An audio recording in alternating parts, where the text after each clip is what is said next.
जय माता दी दोस्तों, आप सभी को नवरात्रि के 7वें दिन की हार्दिक शुभकामनाएं। माता रानी आप सभी का कल्याण करे। दोस्तों, आज की वीडियो में हम बात करेंगे शारदीय नवरात्रि 2025 के 7वें दिन माँ कालरात्रि की पूजा विधि के बारे में। इस दिन पूजा का समय का मुहूर्त क्या है और राहु काल का समय क्या रहेगा। नवरात्रि के 7वें दिन की पूजा विधि क्या रहेगी। आपको बता दें कि नवरात्रि के 7वें दिन माँ दुर्गा के 7वें स्वरूप माँ कालरात्रि की पूजा की जाती है। तो आज हम आपको माँ कालरात्रि की संपूर्ण पूजा विधि बताएंगे कि माँ कालरात्रि की पूजा करते समय आपको किस रंग के कपड़े पहनने चाहिए और कौन सा फूल आपको माँ कालरात्रि को अर्पित करना चाहिए। माँ कालरात्रि का प्रिय भोग क्या है। इसके अलावा आपको बताऊंगी कि माँ कालरात्रि को प्रसन्न करने के लिए आपको कौन सा मंत्र का जाप करना चाहिए। आपको बहुत ही छोटा और आसान मंत्र बताऊंगी। इसके अलावा माँ कालरात्रि की कथा भी सुनाऊंगी। लेकिन वीडियो शुरू करने से पहले आपसे निवेदन है कि यदि वीडियो आपको थोड़ा सा भी अच्छा लगे तो कृपया एक लाइक ज़रूर करें, क्योंकि आपका एक लाइक हमारे लिए बहुत महत्वपूर्ण होता है। माता रानी की कृपा प्राप्त करने के लिए कमेंट बॉक्स में अवश्य लिखिएगा जय माता दी या जय माँ कालरात्रि। तो चलिए बात करते हैं नवरात्रि के 7वें दिन की। दोस्तों, नवरात्रि के 7वें दिन माँ कालरात्रि की पूजा की जाती है। माँ कालरात्रि की पूजा करने से आने वाली बाधाएं दूर होती हैं। माँ कालरात्रि की पूजा से शनिदेव भी शांत होते हैं। उनकी पूजा करने से जीवन में आने वाले संकटों से रक्षा होती है। माँ कालरात्रि शत्रु और दुश्मनों का संहार करती है। माता की पूजा करने से तनाव, अज्ञात, भय और बुरी शक्तियाँ दूर होती हैं। माँ का रंग कृष्ण वर्ण है। कृष्ण वर्ण के कारण ही उन्हें कालरात्रि कहा जाता है और उनके केश बिखरे हुए हैं।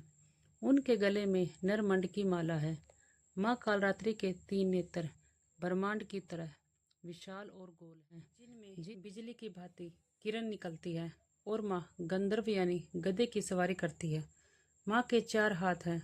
उनके ऊपर दाहिने हाथ में वह आशीर्वाद दे रही हैं और निचले दाहिने हाथ में माँ निडरता प्रदान करती है। उनके बाएं हाथ में कटार और निचले बाएं हाथ में लोहे का कांटा है। दोस्तों, माँ कालरात्रि की पूजा करने से हम अपने क्रोध पर विजय प्राप्त कर सकते हैं। माँ कालरात्रि साधक को ज्ञान देती है और अपने क्रोध का उपयोग अपनी सफलता के लिए कैसे करना है बताती है। दोस्तों, माँ कालरात्रि का स्वरूप देखने में अत्यंत ही भयानक है, लेकिन यह सदैव अपने भक्तों को शुभ फल देती है। इसी कारण इनका नाम शुभकारी भी है। माँ कालरात्रि को यंत्र मंत्र और तंत्र की देवी कहा जाता है। दानव, भूत, प्रेत, पिशाच आदि उनके नाम लेने मात्र से ही भाग जाते हैं। दोस्तों, माँ कालरात्रि की पूजा तांत्रिक विशेष सिद्धि की प्राप्ति के लिए रात के समय की जाती है। चलिए जानते हैं शारदीय नवरात्रि 2025 के 7वें दिन के शुभ मुहूर्त क्या हैं और राहु काल का समय क्या रहेगा। दोस्तों, साल 2025 में शारदीय नवरात्रि का 7वां दिन 29 सितंबर 2025 दिन सोमवार को रहेगा। सप्तमी तिथि की शुरुआत 28 सितंबर को दोपहर 2:27 पर हो जाएगी और सप्तमी तिथि की समाप्ति 29 सितंबर को शाम 4:31 पर होगी। बात करें पूजा के समय शुभ मुहूर्त की, तो सुबह की पूजा का पहला मुहूर्त सुबह 6:13 से लेकर सुबह 7:43 तक रहेगा। सुबह की पूजा का दूसरा मुहूर्त सुबह 9:12 से लेकर 10:42 तक रहेगा। शाम की पूजा का शुभ मुहूर्त 4:40 से लेकर 7:40 तक रहेगा और इस दिन अभिजीत मुहूर्त सुबह 11:47 से लेकर दोपहर 12:35 तक रहेगा और इस दिन सूर्य उदय का समय सुबह 6:13 पर रहेगा और सूर्य अस्त का समय शाम को 6:09 पर रहेगा और इस दिन राहु काल का समय सुबह 7:43 से लेकर सुबह 9:12 तक रहेगा। दोस्तों, राहु काल अशुभ समय है। इस दौरान कोई भी शुभ कार्य, पूजा या उपाय ना करें। बात करें माँ कालरात्रि के प्रिय रंग की, तो माँ कालरात्रि का प्रिय रंग नीला है।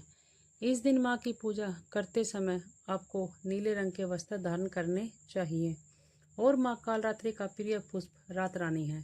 इसके अलावा आप कोई भी नीले रंग के पुष्प भी अर्पित कर सकते हैं। और बात करें भोग की तो माँ कालरात्रि का प्रिय भोग गुड़ है। इस दिन माँ को गुड़ या गुड़ से बनी मिठाई का भोग लगाएं। दोस्तों, नवरात्रि के 7वें दिन भी आप सर्वप्रथम कलश और सभी देवी देवताओं का पूजन करें। दोस्तों, सप्तमी की पूजा अन्य दिनों की तरह ही होती है, परंतु रात्रि में विशेष विधान के साथ देवी की पूजा की जाती है। आप सर्वप्रथम एक लकड़ी की चौकी पर स्वच्छ वस्त्र बिछाकर माँ कालरात्रि की प्रतिमा स्थापित करें और उन्हें रोली अक्षत आदि लगाएं। इस दिन माँ को कृष्ण कमल या कोई भी नीले रंग का फूल अर्पित करें। इसके बाद पान, सुपारी, लौंग, इलायची आदि चढ़ाएं। इसके बाद धूप दीप जलाकर माँ कालरात्रि की कथा पढ़े या सुने। तत्पश्चात आप माँ कालरात्रि के मंत्र ओम ऐं ह्रीं क्लीं कालरात्रक नमः का जाप करें या इसके अलावा देवी सर्वभूतेषु माँ कालरात्रि रूपेण संस्थिता नमस्तस्यै नमस्तस्यै नमस्तस्यै नमो नमः का 108 बार जाप करें। इसके बाद आप माँ से अपनी मनोकामना अवश्य बोलें और अंत में माँ की आरती करके विधिवत पूजा को संपन्न करें। दोस्तों, सप्तमी के दिन तंत्र साधना करने वाले साधक मध्य रात्रि में देवी की तांत्रिक विधि विधान से पूजा करते हैं। माँ की इस तरह से पूजा करने से मृत्यु का भय नहीं सताता। देवी का यह रूप रिद्धि सिद्धि प्रदान करने वाला है। देवी भगवती के प्रताप से सब मंगल ही मंगल होता है। चलिए अब सुनते हैं माँ कालरात्रि की कथा। एक पौराणिक कथा के अनुसार एक बहुत बड़ा दानव रक्तबीज था। इस दानव ने लोगों के साथ साथ देवताओं को भी परेशान कर रखा था। रक्तबीज दानव की विशेषता यह थी कि जब उसके खून की बूंद धरती पर गिरती थी तो बिल्कुल उसके जैसा दानव बन जाता था। दानव की शिकायत लेकर सभी देवता भगवान शिव के पास पहुँचे। भगवान शिव जानते थे इस दानव का अंत माता पार्वती कर सकती है। भगवान शिव ने पार्वती जी से अनुरोध किया। इसके बाद माँ पार्वती ने स्वयं शक्ति संधान किया। इस तेज ने माँ कालरात्रि को उत्पन्न किया। इसके बाद जब माँ काली ने दैत्य रक्तबीज का अंत किया और उसके शरीर से निकलने वाले रक्त को माँ कालरात्रि ने जमीन पर गिरने से पहले ही अपने मुख में भर लिया। इस तरह से देवी माँ ने सबका गला काटते हुए। तो यह जानकारी आपको अच्छी लगी तो कमेंट में ज़रूर जय माता दी लिखें और अगर आपका कोई भी सवाल है तो उसे कमेंट बॉक्स में अवश्य पूछ लें और इस वीडियो को लाइक करें, शेयर करें और साथ ही साथ चैनल को सब्सक्राइब करें। धन्यवाद।